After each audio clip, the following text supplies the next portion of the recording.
So good morning guys. तो चलिए start करते हैं आज के यानी कि 6 जुलाई के इंपॉर्टेंट करंट अफेयर्स को। तो इस प्रश्न में आपसे पूछ रहे हैं अभी हाल ही में यूके के नए प्रधानमंत्री के रूप में किसे नियुक्त किया गया। तो आंसर होगा कीर स्टारमर को।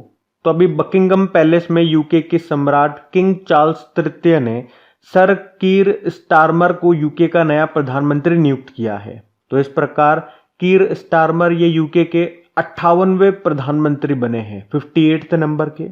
अभी ये जो सर कीर स्टारमर है, इनकी लेबर पार्टी ने अभी संसदीय चुनाव में भारी जीत हासिल की है और कंजर्वेटिव पार्टी के जो ऋषि सुनक हैं ये उनका स्थान लेंगे, क्योंकि अब ये यूके के नए प्रधानमंत्री होंगे।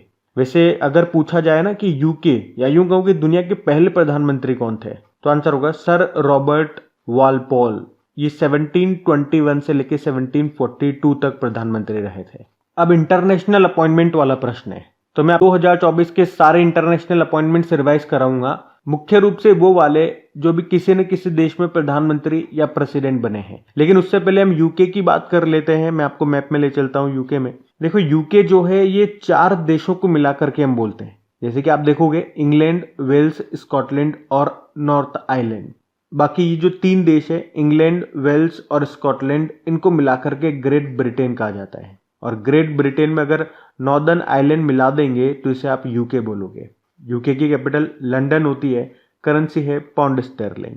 एक और प्रश्न याद रखना कि अगर पूछे किस देश को संसदीय शासन प्रणाली की जननी माना जाता है, तो आंसर होगा इंग्लैंड। बाकी चलो भी, जैसा कि मैंने आपसे कहा, आपको रिवाइज कराऊंगा। तो ईरान से शुरुआत करते हैं। ईरान के तो जो अभी प्रेसिडेंट थे उनकी डेथ हो गई है, हेलीकॉप्टर एक्सीडेंट में वो मारे गए। इब्राहिम रायसी उनका नाम था, लेकिन उनके बाद यहाँ पे एक्टिंग प्रेसिडेंट बन गए मोहम्मद मोखबर। नीदरलैंड के प्रधानमंत्री अभी हमने पढ़ा था डिक शूफ बने हैं। साउथ अफ्रीका के राष्ट्रपति फिर से बन गए सिरिल रामाफोसा। आइसलैंड के राष्ट्रपति हल्ला टॉमस डॉटेर बन गए। मैक्सिको की पहली महिला राष्ट्रपति क्लाउडिया शियनबाम बन गई। लिथुआनिया के राष्ट्रपति गीतानास नौसाद बन गए। चाड के प्रधानमंत्री अल्लामाए हलीना बन गए। चाड के राष्ट्रपति मोहम्मद इद्रिस डेबी बन गए। वियतनाम के राष्ट्रपति टू लैम। क्रोएशिया के प्रधानमंत्री आंद्रेज प्लेंकोविक बन गए। स्कॉटलैंड के फर्स्ट मिनिस्टर जॉन स्विनी बन गए। पनामा के राष्ट्रपति जॉस राउल मुलिनो। सिंगापुर के प्रधानमंत्री लॉरेंस वोंग। आइसलैंड के प्रधानमंत्री बनर्जी बेनेडिक्टसन और स्लोवाकिया के राष्ट्रपति पीटर पेलेग्रिनी। मिस्र के तीसरी बार प्रेसिडेंट बने Abdel Fattah al Sisi. Democratic Republic of Congo के प्रधानमंत्री बने जुडिथ सुमिनवा तुलुका। सेनेगल के राष्ट्रपति बासिरो डियोमाए फे और पुर्तगाल के प्रधानमंत्री में लुइस मोंटेनेग्रो।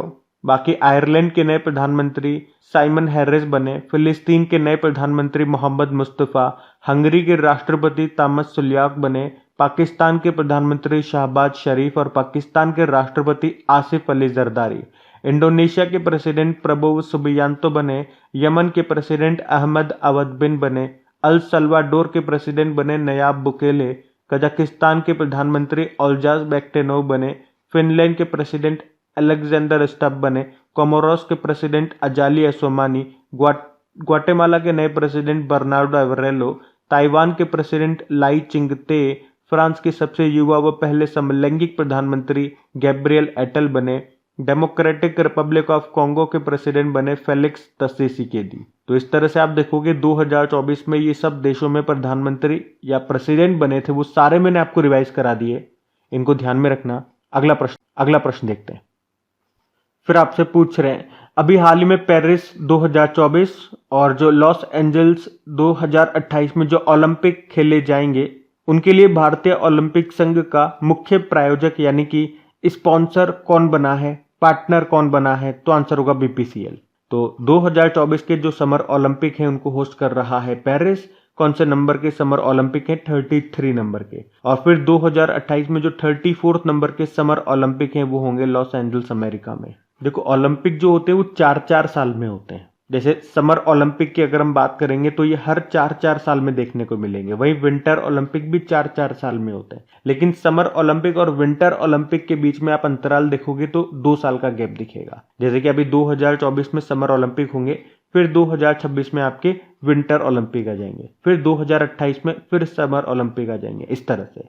और 2026 वाले विंटर ओलंपिक भी याद रखना, ये होस्ट करेगा ली।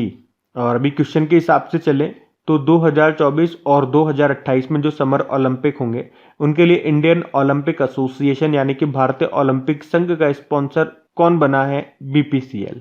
और आपको याद होगा हमने पढ़ा था इंडियन ओलंपिक एसोसिएशन का बैंकिंग पार्टनर कौन बन चुका है? Yes bank. बाकी पेरिस ओलंपिक से 2-4 प्रश्न मैं आपको और बताऊं जो हमने करंट अफेयर्स में पढ़े हैं, जैसे कि पेरिस ओलंपिक में उद्घाटन समारोह में यानी कि ओपनिंग सेरेमनी में हमारे जो फ्लैग बियरर हैं, ध्वजवाहक हैं, वो कौन है? शरद कमल है, टेबल टेनिस प्लेयर है।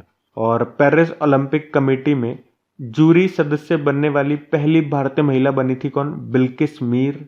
और भारत से मशाल वाहक कौन बने थे? अभिनव बिंद्रा बने थे, जो कि एक शूटर है। और पहले पेरिस ओलंपिक में 4 नए गेम्स भी शामिल किए जा रहे हैं। एक तो ब्रेक डांस है, एक स्केट बोर्डिंग हो गया, स्पोर्ट क्लाइंबिंग हो गया और एक सर्फिंग हो गया। तो ये ध्यान रखना। वैसे ओलंपिक से आपको याद आएगा अभी पिछले साल इंटरनेशनल ओलंपिक कमेटी की बैठक हुई थी 141 नंबर की। कहाँ पे हुई थी? भारत में हुई थी। और भारत में भी कहाँ पे? मुंबई में हुई थी। वैसे जो लॉस एंजल्स में जो ओलंपिक होंगे 2028 में, उसमें आपको याद है कौन सा गेम को शामिल किया जा रहा है? स्क्वैश और क्रिकेट। जिसमें आप देखोगे क्रिकेट ये दूसरी बार है जब ये ओलंपिक में शामिल हो रहा है। चलो फिर आप कमेंट करके बताओ पहली बार ओलंपिक में क्रिकेट को कब शामिल किया गया था? मैं आपको बता चुका हूं, आप लोग को बताना है भी।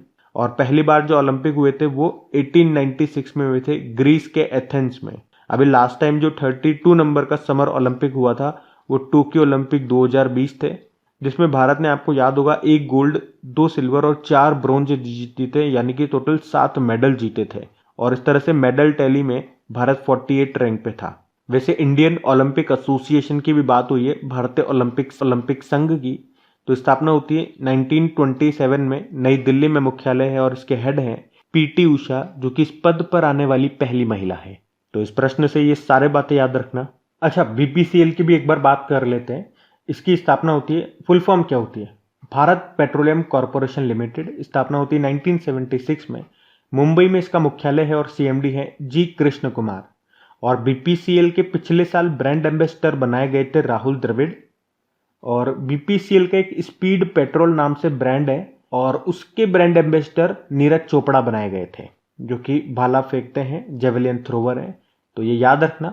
अगला प्रश्न देखते हैं। फिर आपसे पूछ रहे हैं अभी हाल ही में भारतीय वायुसेना के जो प्रमुख हैं उन्होंने हथियार प्रणाली स्कूल का उद्घाटन कहाँ पे किया है? तो आंसर होगा हैदराबाद में। तो हमारे जो एयर चीफ मार्शल है कौन? विवेक राम चौधरी। अभी उन्होंने ही हैदराबाद के बेगमपेट वायुसैन्य स्टेशन पर हथियार प्रणाली स्कूल का उद्घाटन किया है। उद्देश्य क्या है? हथियारों को चलाने की यहाँ पे ट्रेनिंग दी जाएगी। अच्छा, इसी तरह का एक स्कूल अभी हमने पढ़ा था कि एयर इंडिया ये महाराष्ट्र के अमरावती में साउथ एशिया का सबसे बड़ा फ्लाइंग स्कूल का उद्घाटन करेगा। और यहाँ पे एक छोटा सा करेक्शन करना, उस दिन जब मैंने ये प्रश्न आपको करवाया था तो वो अमरावती मैंने आंध्र प्रदेश बोल दिया था मिस्टेक से।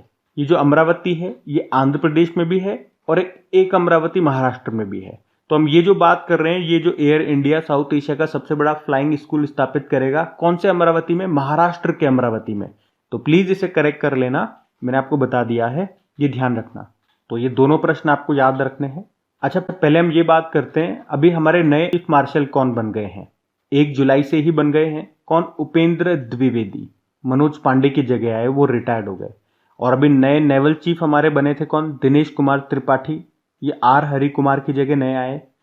और वैसे हमारे एयर चीफ मार्शल हमने देख ही लिया, विवेक राम चौधरी हैं। हमारे दूसरे नंबर के चीफ ऑफ डिफेंस स्टाफ कौन है? अनिल चौहान है। और अजीत डोभाल ये हमारे नेशनल सिक्योरिटी एडवाइजर है।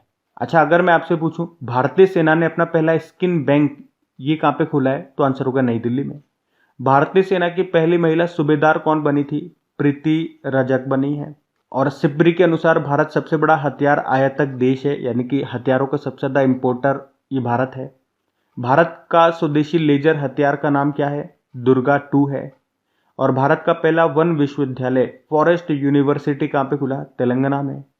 भारत का पहला हेली हब ये कहाँ पे स्थापित होगा? गुरुग्राम में। वैसे यहाँ पे बात हैदराबाद की है ना, हैदराबाद से कुछ महत्वपूर्ण प्रश्न मैं आपको रिवाइज कराता हूँ। ये सारे सेलेक्ट करके लेकर के आया हूं मैं आप लोगों के, करंट अफेयर्स के प्रश्न ही हैं, एक साथ हैदराबाद वाले मैं आपके लिए लेकर के आया हूं। तो ध्यान से सुनना। जैसे कि देखो, अगर पूछे कि 2024 में भारत में ई प्रिक्स के दूसरे संस्करण का आयोजन कहां पे होगा, तो आंसर होगा हैदराबाद। भारत का पहला सोलर साइकिल ट्रैक कहां पे बना, हैदराबाद में, जिसकी लंबाई 23 किलोमीटर है। भारत का पहला कृषि डेटा एक्सचेंज लॉन्च हुआ हैदराबाद में ही। ग्रीन सिटी अवार्ड मिला था हैदराबाद को।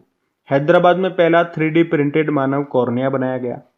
किस शहर में बायो एशिया शिखर सम्मेलन, ये 2023 का 20वां संस्करण लिख रहा है, और इसके अलावा 2024 में जो भी 21वां संस्करण हुआ था, इसका भी आयोजन हैदराबाद में हुआ था। दुनिया का पहला रियल टाइम गोल्ड एटीएम कहां पे लगाया गया, हैदराबाद में। भारतीय बाजरा अनुसंधान संस्थान मिलेगा हैदराबाद में। भारत में अपनी तरह का पहला फ्लो केमिस्ट्री टेक्नोलॉजी हब कहां पे स्थापित हुआ, हैदराबाद में। देश का पहला पूर्ण महिला स्वामित्व वाला फिक्की लेडीज ऑर्गेनाइजेशन औद्योगिक पार्क ये बना हैदराबाद में। स्टैच्यू ऑफ इक्वलिटी का उद्घाटन मोदी जी ने कहां पे किया था, हैदराबाद में। ये संत रामानुजाचार्य जी की 216 फीट ऊंची प्रतिमा है। और भारत का पहला ओपन रॉक संग्रहालय भी मिलेगा आपको हैदराबाद में। भारत का पहला ट्रांसजेंडर कम्युनिटी डेस्क ये भी हैदराबाद में मिलेगा। हैदराबाद किस नदी के किनारे स्थित है, मूसी नदी के किनारे। आप जानते हो हैदराबाद को भारत में शामिल करने के लिए एक ऑपरेशन चलाया गया था, कौन सा, ऑपरेशन पोलो। अच्छा, अब आपके लिए एक होमवर्क प्रश्न हो जाता है कि हैदराबाद मुक्ति दिवस हमने मनाना शुरू किया है, किस दिन को मना रहे हैं ये आपको बताना है। बाकी हैदराबाद से जो भी इंपॉर्टेंट प्रश्न बन सकते हैं वो सारे मैंने आपको एक साथ रिवाइज करा दिए, इनको ध्यान में रखना। और गाइज, अगर सेशन अच्छा लगता है तो प्लीज इसे अपने दोस्तों के साथ में शेयर जरूर करना, और अगर अभी तक आपने वीडियो को लाइक नहीं किया तो लाइक जरूर करना। अभी अगला प्रश्न देखते हैं। फिर आपसे पूछ रहे हैं, अभी हाल ही में पंजाब और हरियाणा हाईकोर्ट के नए चीफ जस्टिस कौन बने हैं, तो आंसर होगा शील नागू। तो जस्टिस शील नागू, इनको पंजाब और हरियाणा हाईकोर्ट का नया चीफ जस्टिस बनाया गया है। आपको बता दूं, ये अभी तक मध्य प्रदेश हाईकोर्ट में एक्टिंग चीफ जस्टिस थे, यानी कि कार्यकारी मुख्य न्यायाधीश हुआ करते थे, लेकिन अब ये पंजाब और हरियाणा हाईकोर्ट के नए चीफ जस्टिस बन गए हैं। और वैसे अब मध्य प्रदेश में कार्यकारी चीफ जस्टिस के रूप में संजीव सचदेवा को नियुक्त किया गया है, ये भी मैं आपको यहाँ पे बता देता हूँ। बाकी ऑप्शन में देखो, Ravi Agrawal CBDT central board of direct tax के ये नए प्रमुख बने हैं। विक्रम मिश्री विदेश सचिव बने हमारे नए, और Atul Kumar Chaudhary telecom regulatory authority of India के ये सेक्रेटरी बन रहे, सचिव बने हैं। वैसे इसके अभी अध्यक्ष कौन है, telecom regulatory authority of India के अध्यक्ष कौन बने हैं, तो आंसर होगा अनिल कुमार लाहौटी। तो वो नाम भी ध्यान में रखना। अच्छा, वैसे अगर हाईकोर्ट की बात करें तो हाईकोर्ट का उल्लेख संविधान के किस अनुच्छेद में है, तो 214 से लेके 231 आर्टिकल में मिलेगा आपको। वैसे हाईकोर्ट के चीफ जस्टिस को नियुक्त कौन करते हैं, जो प्रेसिडेंट होते हैं वो नियुक्त करते हैं, और शपथ राज्य के गवर्नर दिलाते हैं। और आपको याद रखना है, हाईकोर्ट की जो पहली महिला जज थी उनका नाम है अन्ना चांडी, केरल हाईकोर्ट से। और पहली महिला चीफ जस्टिस कौन थी, लीला सेठ, हिमाचल प्रदेश हाईकोर्ट से। ये भी याद रखना, हाईकोर्ट किस अनुच्छेद के तहत रिट जारी करता है, आर्टिकल 226। आप बताओ, सुप्रीम कोर्ट किस अनुच्छेद के तहत रिट जारी करता है, ये आपको बताना है। आपके लिए होमवर्क प्रश्न हो गया। हम अगला प्रश्न देखते हैं। फिर आपसे पूछ रहे हैं कि आसियान शिखर सम्मेलन 2024 की मेजबानी ये कौन सा देश करेगा, तो आंसर होगा लाओस। तो 2024 में आसियान समिट को होस्ट कर रहा है ये लाओस, और ये समिट इस साल अक्टूबर में होगी। तो अभी मैं आपको क्यों बढ़ा रहा हूं, क्योंकि अभी जुलाई में इसकी विदेश मंत्रियों की बैठक हुई है। कहां पे, लाओस की कैपिटल वियंतियाने में। और आपको पता है इस साल इसकी जो भी बैठक होगी ना, जैसे कि विदेश मंत्रियों की बैठक अभी हो गई, फिर रक्षा मंत्रियों की बैठक होगी, वित्त मंत्रियों की बैठक होगी, जिस भी तरह की बैठक होगी वो सारी की सारी उसी देश में होगी जो इसको होस्ट कर रहा है, यानी कि लाओस में ही होगी। अच्छा, इसी तरह से कुछ और समिट्स भी मैं आपको रिवाइज कराऊंगा, लेकिन पहले आसियान की हम बात कर लेते हैं। तो आसियान का मतलब हो गया association of south east Asian nation. स्थापना होती है 1967 में। मुख्यालय आपको मिलेगा जकार्ता, इंडोनेशिया में। और इसका मोटो क्या है, एक दृष्टि, एक पहचान, एक समुदाय। और वैसे इसमें टोटल मेंबर अब 11 हो चुके हैं। 11वें नंबर का बना है ईस्ट तिमोर। उससे पहले 10 कौन कौन से थे, Brunei, Cambodia, Indonesia, Laos, Malaysia, Myanmar, Philippines, Singapore, Thailand और वियतनाम। और इस साल इसको होस्ट कर रहा है लाओस। चलो इसी तरह से कुछ और समिट्स में आपको रिवाइज कराऊं। तो G7 समिट को 2024 में कौन होस्ट कर रहा है, इटली कर रहा है। G20 को होस्ट कर रहा है ब्राजील। और याद रखना, G20 का नवीनतम सदस्य अफ्रीकन यूनियन बन गया है।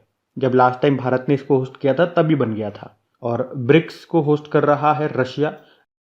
5 नए मेंबर बन गए हैं। कौन कौन से वो भी देख लो। इजिप्ट, इथोपिया, ईरान, सऊदी अरब और यूएई। कौन नहीं हुआ ये भी याद रखना, इस पे प्रश्न बन गया एग्जाम में, तो आंसर होगा अर्जेंटीना। और क्वाड को इस साल होस्ट कर रहा है इंडिया। कोप 29 2024 में इसका आयोजन बाकू अजरबैजान में होगा। कोप 28 का आयोजन 2023 में यूएई में हुआ था। आसियान को होस्ट कर रहा है लाओस, हमने देख लिया। और एससीओ इसको होस्ट कर रहा है कजाकिस्तान। और शंघाई कोऑपरेशन ऑर्गेनाइजेशन का 9वें नंबर का मेंबर ईरान बन गया। और अभी हमने कल ही पढ़ा था इसका 10वां नया सदस्य कौन सा बन गया है। चलो ये प्रश्न मैं आपसे पूछता हूं कि कल ही पढ़ा था तो आप बता पाओगे, इसका 10वें नंबर का सदस्य देश कौन सा बन गया है, बताइएगा। हम अगला प्रश्न देखते हैं। फिर आपसे पूछ रहे हैं अभी हाल ही में किस कंपनी ने दुनिया की पहली सीएनजी बाइक को लॉन्च किया है, तो आंसर होगा बजाज ने। तो अभी बजाज ऑटो ने दुनिया की पहली सीएनजी से चलने वाली मोटरसाइकिल को लॉन्च कर दिया है और इसका नाम रखा है बजाज फ्रीडम 125। ये जो बाइक है ये पेट्रोल और सीएनजी दोनों पर चलेगी। कीमत इसकी शुरुआती कीमत 95,000 रुपये बताई जा रही है।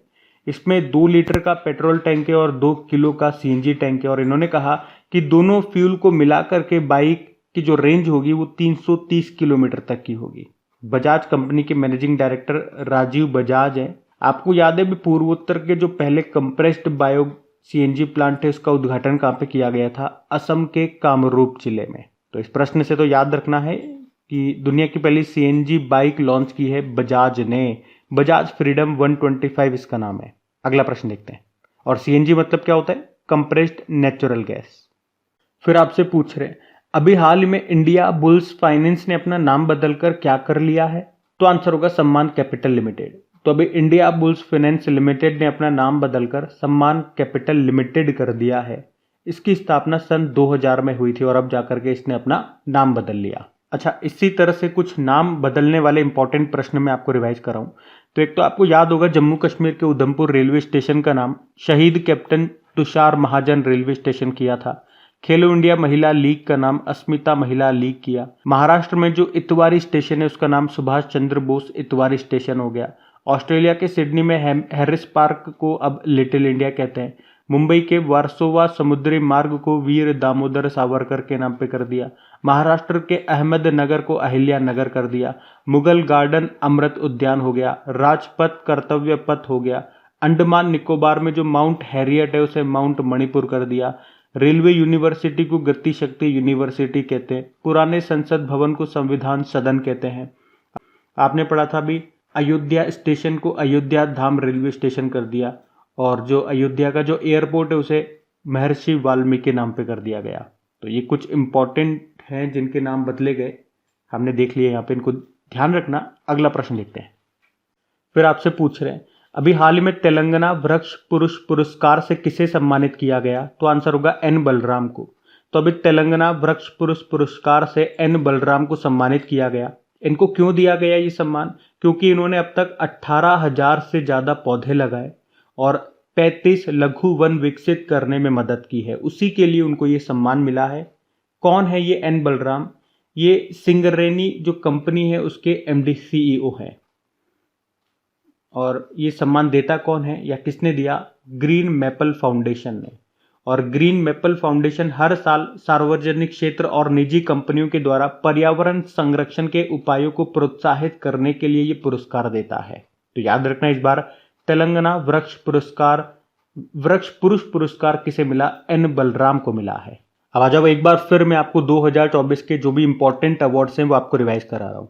अच्छा, जो नए स्टूडेंट्स हैं उनके मैसेजेस आते हैं कि ये जो अवार्ड्स है, ये जो अपॉइंटमेंट्स है, ये हमें याद नहीं होते, क्या तरीका है इनको याद करने का। तो इनको याद करने का एक ही तरीका है कि आप इनको बार बार रिवाइज करते रहो, बार बार रिपीटेशन में लेते रहो। अगर आप इनको बार बार रिवाइज नहीं करोगे, एक बार पढ़ के छोड़ दोगे, तो वो कैसे याद होंगे, वो वैसे ही याद नहीं हो रहे। और आप उनको बार बार टच नहीं कर रहे हो। टच करने से मतलब है बार बार रिपीट नहीं कर रहे हो। जितना पॉसिबल हो पाता है मैं आपको इसी सेशन में रिवाइज करवाता हूं, तो कम से कम उतना तो आपको करना है। और जिनको याद होने में दिक्कत होती है उनको ज्यादा जोर देना है। ज्यादा जोर देना मतलब कैसे, जब मैं आपको रिवाइज करवा रहा हूं, मैं बोल बोल के रिपीट करवा रहा हूं, तो आप भी मेरे साथ बोलो। एक बार में नहीं होगा, 2 बार में नहीं होगा, लेकिन एक ने एक बार तो जरूर होगा। अभी अचानक से नहीं होगा। देखो अभी मैं लगभग आपको 30-35 यहाँ पे अवार्ड्स रिवाइज करा दूंगा, ये सारे इंपॉर्टेंट है। अब ये 30-35 एकदम से नहीं आए हैं, जो नए स्टूडेंट्स हैं उनको बता रहा हूँ। जब हमने जनवरी में स्टार्ट किया सेशन तो उसमें केवल 1 या 2 ही अवार्ड्स हमने पढ़ा होगा। फिर फरवरी में 2-4 अवार्ड्स और मिल गए, फिर 4 अवार्ड्स और मिल गए, फिर मार्च में 2-5 और मिल गए। तो इस तरह से ये हमारे अवार्ड्स बढ़ते गए। आज 35 हो गए।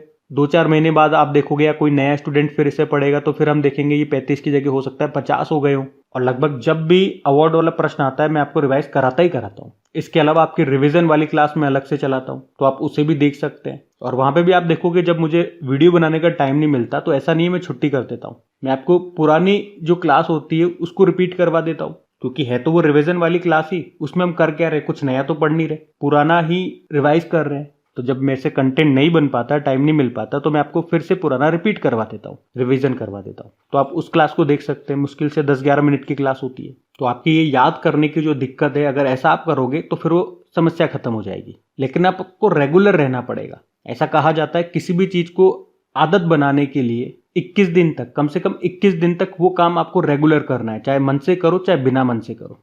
21 दिन तक करके वो आपकी आदत बन चुकी होगी। तो एक बार करके तो देखो। 1 या 2 दिन पढ़ोगे और कहोगे नहीं हो रहा, ऐसा कैसे होगा? 1 या 2 दिन में तो आप गाड़ी या साइकिल चलाना भी नहीं सीखे थे। उसके लिए भी आपको बार बार प्रैक्टिस करनी पड़ी थी, बार बार गिरे थे, फिर धीरे धीरे धीरे प्रैक्टिस से ही आया ये चीजें। तो सब चीजें प्रैक्टिस से आती, तो पढ़ाई के मामले में ये क्यों भूल जाते हो आप कि ये 1 या 2 बार पढ़ने से हो जाएगा? ठीक है, तो अभी हम स्टार्ट करते हैं। देखो, सैन्य gender advocate of the year award 2023 किसे मिला? राधिका सेन को। शॉ पुरस्कार, जिसे पूर्व का नोबेल कहते हैं, श्रीनिवास आर कुलकर्णी को मिला। साहित्य अकादमी फेलोशिप अवार्ड रस्किन बॉन्ड को। ट्यूरिंग पुरस्कार 2023, जिसे कंप्यूटिंग का नोबेल पुरस्कार कहते हैं, एवी विग्डरसन को मिला। अंतरराष्ट्रीय बुकर पुरस्कार 2024 जेनी एर्पेनबेक को मिला। जर्मन की हैं ये लेखिका। इनके उपन्यास काइरोस के लिए ट्रांसलेटर माइकल हॉफमैन है। व्हीटली गोल्ड अवार्ड, जिसे ग्रीन ऑस्कर कहते हैं, ये पूर्णिमा देवी बर्मन को मिला, असम से हैं। 2024 का लच्छू महाराज पुरस्कार पंडित राजेंद्र गंगा नाई को मिला। गोल्डमैन पर्यावरण पुरस्कार 2024, ये इसे ग्रीन नोबेल प्राइज कहते हैं और ये आलोक शुक्ला को मिला है, छत्तीसगढ़ से हैं। कीस मानवतावादी पुरस्कार 2021 के लिए रतन टाटा जी को और 2023 के लिए बिल गेट्स को मिला। वर्ल्ड प्रेस फोटो 2024 का खिताब जीता है मोहम्मद सलेम ने। आर्यभट्ट पुरस्कार पावुलेरी सुब्बा राव को मिला। लता दीनानाथ मंगेशकर पुरस्कार 2024 अमिताभ बच्चन को मिला। एबेल पुरस्कार, जिसे गणित का नोबेल पुरस्कार कहते हैं, मिशेल टेलाग्रेन को मिला। इरास्मस पुरस्कार अमिताभ घोष को मिला और 2024 का प्रित्जकर पुरस्कार रिकेन यामामोटो को मिला। वहीं मिस वर्ल्ड 2024 का खिताब क्रिस्टिना प्रिचकोवा ने जीता, वो चेक रिपब्लिक से हैं। मिस यूनिवर्स 2023 का खिताब सेनिस पलासियो ने जीता, वो निकारागुआ से हैं। 2023 का जीडी बिरला पुरस्कार डॉक्टर अदिति सेन डे को मिला। ज्ञानपीठ पुरस्कार 58वां संस्करण 2 जनों को मिला, जगत गुरु राम भद्राचार्य और गुलजार को। केपीपी नामबिहार पुरस्कार, जो इसरो के अध्यक्ष हैं, एस सोमनाथ को। CK Naidu life time achievement award Ravi Shastri और फारूक इंजीनियर को। असम वैभव सम्मान, असम का सर्वोच्च सम्मान है, ये पूर्व हमारे मुख्य न्यायाधीश रंजन गोगोई साहब को मिला। एमएस स्वामीनाथन पुरस्कार बीआर कंबोज को। 2023 का शस्त्र रामानुजन पुरस्कार रुइक्सियांग झांग को। साहित्य अकादमी पुरस्कार हिंदी भाषा के लिए मिला संजीव को, मुझे पहचानों के लिए। अंग्रेजी का नीलम शरण गौर को मिला, रेक्यूमेन रागा जानकी के लिए। 33वां व्यास सम्मान पुष्पा भारती को मिला, यादें यादें यादें के लिए। 33वां सरस्वती सम्मान प्रभा वर्मा को मिला, रुद्र सात्विकम के लिए। Ramon Magsaysay award 2023 doctor Ravi Kannan को मिला। V Shantaram life time achievement award Subbaiah Nallamuthu को मिला। Nelson Mandela life time achievement award Vinod Ganatra को मिला। और पेन पिंटर साहित्यिक पुरस्कार 2024 अरुंधति रॉय को मिला। आरती जो है ये उत्तर प्रदेश से हैं, ऑटो ड्राइवर हैं। इनको जो ब्रिटिश किंग हैं, कौन, किंग चार्ल्स तृतीय, उनसे अमल क्लूनी महिला सशक्तिकरण पुरस्कार मिला था। और कॉमनवेल्थ शॉर्ट स्टोरी प्राइज 2024 ये संजना ठाकुर को मिला, इनके नॉवल ऐश्वर्या राय के लिए। तो ध्यान रखना। फिर आपसे पूछ रहे हैं अभी हाल ही में उन्नत पृथ्वी अवलोकन उपग्रह, जिसका नाम है ALOS-4, इसको किसने लॉन्च किया? तो आंसर होगा जापान ने। तो सैटेलाइट का नाम है ALOS-4। इसका मतलब हो गया एडवांस्ड लैंड ऑब्जर्वेशन सैटेलाइट। मतलब ये एक पृथ्वी अवलोकन उपग्रह है, अर्थ ऑब्जर्वेटरी सैटेलाइट है, और अभी इसी को लॉन्च किया है जापान ने। किस रॉकेट से लॉन्च किया? तो H3 रॉकेट से। इस रॉकेट को किसने बनाया? जाक्सा, जो कि जापान की स्पेस कंपनी है, इसने मित्सुबिशी नाम की कंपनी के साथ मिलकर के इसको तैयार किया है और अभी इसी से इस सैटेलाइट को लॉन्च किया। आपको याद है जापान ये चांद पर पहुंच चुका है, वहां पे पहुंचने वाला ये 5वां देश है। इससे पहले चौथा देश भारत बना था। वैसे भारत चांद के साउथ पोल पे पहुंचने वाला पहला देश है। वैसे टोटल अगर देखेंगे तो चौथे नंबर का है। अच्छा, इसी तरह से कुछ और हमारे सैटेलाइट है, हमने किस रॉकेट से यान से लॉन्च किए वो देखते हैं। जैसे कि आदित्य L1 भारत का पहला सूर्य मिशन है, इसको PSLV C57 से लॉन्च किया था। इनसेट 3DR इसको GSLV F14 से लॉन्च किया था। चंद्रयान 3 को हमने LVM-3M4 रॉकेट से लॉन्च किया था। मंगलयान को PSLV C25 से लॉन्च किया था। एक्सपोसेट को अभी PSLV C58 से लॉन्च किया था और चंद्रयान 1 की बात करेंगे तो उसे PSLV C11 से लॉन्च किया था। तो ये भी ध्यान रखेंगे। अगला प्रश्न देखते हैं।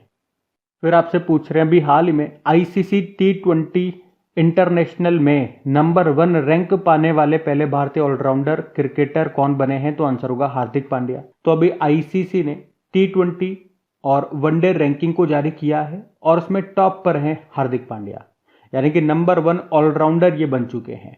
पहली बार कोई भारतीय ICC T20 इंटरनेशनल रैंकिंग में नंबर 1 है। और नंबर 1 बॉलर में बात करोगे तो जसप्रीत बुमराह और रवि बिश्नोई हैं। जसप्रीत बुमराह भी आपको याद होगा, इनको अभी जो T20 इंटरनेशनल वर्ल्ड कप हमने जीता है उसमें प्लेयर ऑफ द सीरीज रहे थे जसप्रीत बुमराह। तो गाइज ये था आज का आपका सेशन। कमेंट करके जरूर बताइएगा सेशन आपको कैसा लगा। अच्छा लगा तो प्लीज वीडियो को लाइक जरूर कीजिएगा अगर अभी तक नहीं किया तो, और दोस्तों के साथ में स्टडी ग्रुप में एक बार शेयर जरूर कर देना। चलो अभी कल के करंट अफेयर्स का मैं आपको क्विक रिवीजन करा दूं, फिर हम सेशन एंड करते हैं। तो यहाँ पे हम 5 जुलाई के इंपॉर्टेंट करंट अफेयर्स का क्विक रिवीजन कर रहे हैं। पहला प्रश्न पूछ रहे हैं अभी शंघाई कोऑपरेशन ऑर्गेनाइजेशन का 10वां पूर्ण सदस्य बन गया बेलारूस। फिर पूछा किस राज्य के मुख्यमंत्री ने लोकपथ मोबाइल एप्लीकेशन लॉन्च किया? तो मध्य प्रदेश। फिर पूछा राष्ट्रीय चिकित्सा आयोग के अध्यक्ष बन गए डॉक्टर BN गंगाधर। फिर पूछा अभी किसने हेल्थ साथी योजना शुरू की? तो पेटीएम ने। फिर पूछा अभी किसे पहले के सरस्वती अम्मा पुरस्कार से सम्मानित किया गया? P गीता को। SBI जनरल इंश्योरेंस के MD CEO कौन बने? नवीन चंद्र झा। झारखंड के मुख्यमंत्री कौन बने? हेमंत सोरेन। और अंतरराष्ट्रीय छात्रों के लिए प्रीपेड सेफिरो फॉरेक्स कार्ड को लॉन्च किया ICICI बैंक। फिर पूछा हमारे जो केंद्रीय मंत्री हैं जी किशन रेड्डी अभी इन्होंने UPSC उम्मीदवारों की सहायता के लिए कौन सा पोर्टल लॉन्च किया? निर्माण पोर्टल। फिर पूछा इस्माइल कादरे का निधन हो गया, वे क्या थे? वे कवि थे, अल्बानिया देश से थे। चलो अभी कल का होमवर्क प्रश्न भी देखते हैं और सेशन एंड करते हैं। तो कल के वीडियो में आपसे पूछा था भारत की सबसे बड़ी जलवायु घड़ी का अनावरण कहां पे किया गया? तो आंसर होगा CSIR। तो आप सभी ने प्रश्न का बिल्कुल सही उत्तर दिया। अब ये आज का आपका होमवर्क प्रश्न।